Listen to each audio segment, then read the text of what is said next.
नमस्कार शेतकरी बांधवांनो, आजचा व्हिडिओ करण्याचं कारण असं आहे की तुम्हाला जे पाठीमागं सोलर दिसते हे आहे विको कंपनीचं. प्रॉब्लेम काही नाही, आपलं हेड चुकलं. हेड आहे आपलं हे 100चं, तर बोर आहे 260 फूट, तर आपण पाईप सोडला होता 210 फूट.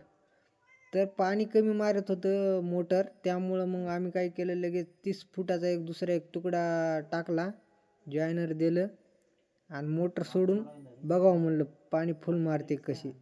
बघू आता पाणी फुल मारते का तर कसं. हे अशा प्रकारे आम्ही जॉयनर दिलं, एक